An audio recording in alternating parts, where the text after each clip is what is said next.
Book 1 of the Shane. The Berrynomicon. $29.99 RRP. XXXXXXXXXXX. Rule number 1. Don't be a dick. This document is not safe for work.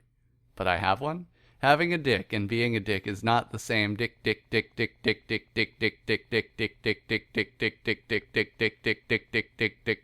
vagina. Warning, this document is rated by who? By my dick. NSFW, not safe for Woona. Proceed at your own penis, not safe for Curtis. My face when watching this document get edited. First post. Why you heffa be mad? Lol.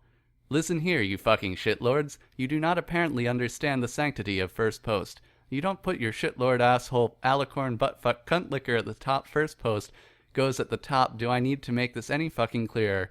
You asinine ass-eating rimjob giving maple syrup sucking Canadian shitlord assfuck dick reaming smeg chomping taint lords any more of a clue.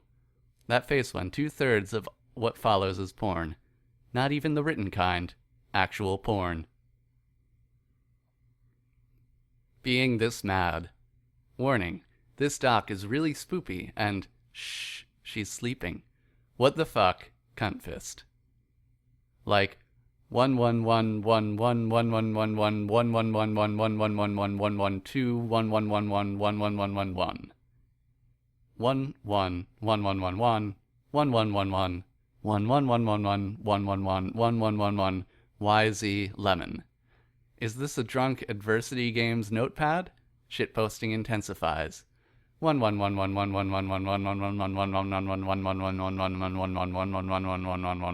More first. First, damn it.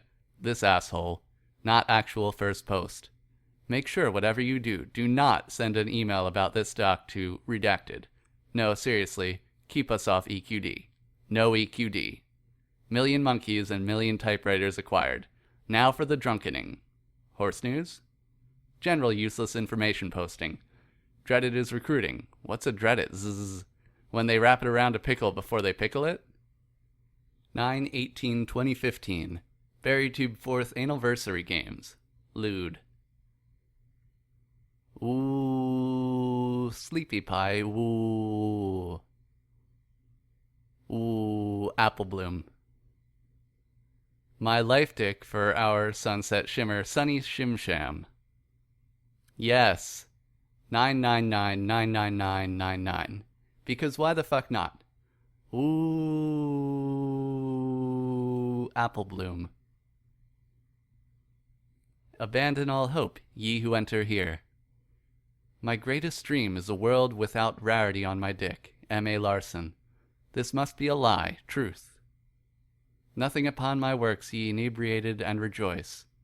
Nothing sober remains. Drunk. Special fic below. Keep general useless information posting separate. There must be salad to this chaos. You must be this old to Carlos. 534-534-7376. Don't get more special than this. My spaghetti tells me I'm special. Your spaghetti tells me that I have earned the 3-for-1 special. Close enough? General unhelpful posting intensifies. Arnold from the Magic School Bus, X Twist, X Carlos, X Giraffe, X the bus itself. Trigger warnings. Analvore, recursive analvore, inflation, cumflation, information inflation, superinflation, twist, hyperinflation of the Zimbabwean dollar, hypercox, macro, hypermacro, micro, hypermicro, regular size, midget masturbatorial aids, giant midget porn, regular sized again, red tox, consensual rape in the missionary position for the sole purpose of reproduction. Where? Greater than rape, twist, tulpas, dungeons, dragons, furries, Donald Trump, consensual snuggling, autoerotic autofellatio, necrocina, WWE, don't try this at home, twist, trans school buskin identifiers, cross-pollination, flower drape, flower transformation, flower mind control, twist, self-raising flowers, cheese, twist, cheese twists and twist, apple bloom, alley. Don't say you weren't warned. I knew I should have stayed home today. Twist.